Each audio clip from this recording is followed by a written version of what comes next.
This is proof you should never judge a book by its cover.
Let's talk about a couple of things that have been piling up in my house and driving this Virgo absolutely crazy. Toys. We don't even buy toys like that. And it just seems like a never-ending amount of toys. Like you're just accumulating toys all the time. It's either been gifted, it's free, or it's a hand-me-down. And now for today's mini Daiso haul. As you guys saw, I was packing all of these toys in these pouches, plastic pouches. You can get these from Bic art store, honestly any art store. I think I've seen these at Hobby Lobby, Michael's. I was even at Container Store today and I saw these there as well. I actually got this idea from the library. Our library, at least, you are able to borrow toys. The toys always come in a pouch like this. And I thought that's a great idea because these bags are malleable. It's easy to kind of squeeze this into a closet. Whereas if you have like a container or a hard case, a pencil case, a basket, I just feel like it takes up so much more room in the closet. I know not everyone has the storage or space for what I'm about to share, and that's totally okay.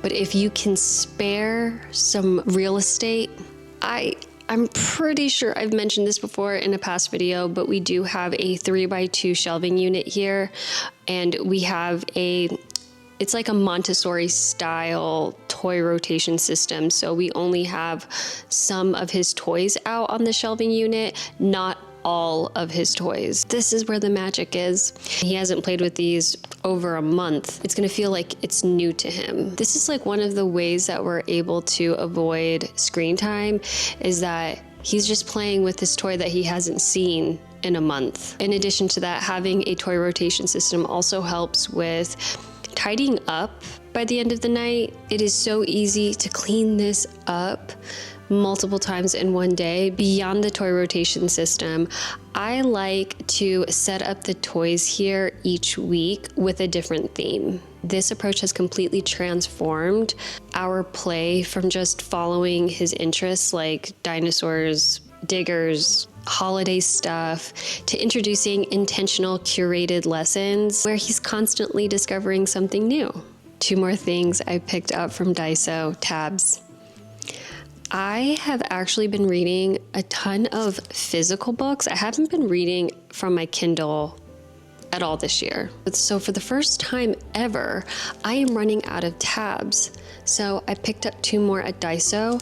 I like these long strips for highlighting a line or two, not necessarily for an entire passage. And then I also picked up this set. What I especially like about this one is that I could use it as a bookmark. Alrighty, so I am going to reset this shelving unit here for my son, and then almost forgot to share. It's not just the toys that are piling up, it is also my son's like worksheets, notebooks that I've collected since my son was born. Let me tell you, I am that crazy person that will, if there's a stack of coloring sheets there at the library, anything I know I could use for the future, I will take it, bring it home, and store it. I bought this portable file box and these folders. And what I'm gonna do is, how I was telling you about the themed weeks, an example would be to have a file that says farm animals and then put coloring sheets or whatever that pertains to that theme in these folders. Another thing that I want to do this week, get back on my family calendar, which was that acrylic calendar that I used to have on my fridge. And it's just helpful to kind of get a glance at my calendar versus having to look into my planner. People say that spring is the season of spring cleaning. I definitely feel that. I felt that at the beginning of the year, and I did a little bit of organizing, but now I'm getting a second burst of energy this year to do that again.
This is proof you should never judge a book by its cover.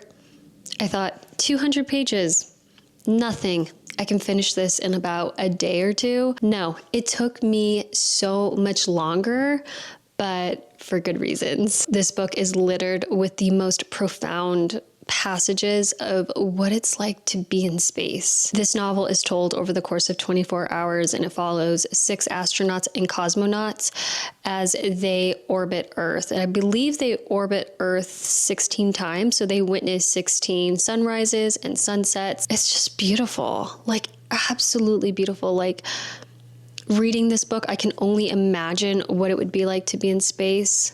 Like, to see the Earth from that perspective, and that in itself is so profound. One of my favorite lines from the book is, "We matter greatly and not at all." I love this paradoxical observation, which reflects on one of the central themes in the book about human significance. I don't know, it's just such a beautiful perspective, how being in space reveals how important we are, but simultaneously how unimportant we are. Here's another quote that goes with that theme. "Because, of course, you know that war abounds and that borders are something that people will kill and die for, while up here there might be the small and distant rucking of land that tells of a mountain range, and there might be a vein that suggests a great river, but that's where it ends. There's no wall or barrier, no tribes, no war or corruption or particular cause for fear." I don't know, I'm just like picturing myself in space and feeling that. Like, wow, like that war, politics, doesn't even matter. This is page 157. "When you see the moon or the pinkish tinge of Mars, you don't think about the future of humanity, but only, if anything, the logistical likelihood of you or anyone you know being lucky enough to go there."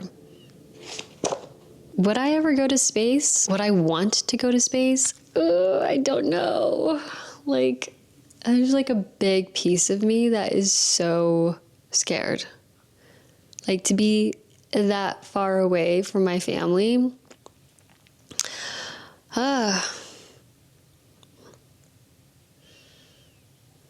Crazy to see how far we've come as a civilization, that we are able to go to space. Beautiful, beautiful read. I still have about 20 pages left, so I'm not officially done with this book, but I did start listening to the book, The House in the Cerulean Sea by T.J. Klune. Once I'm done with that, I'm thinking of starting Iron Flame.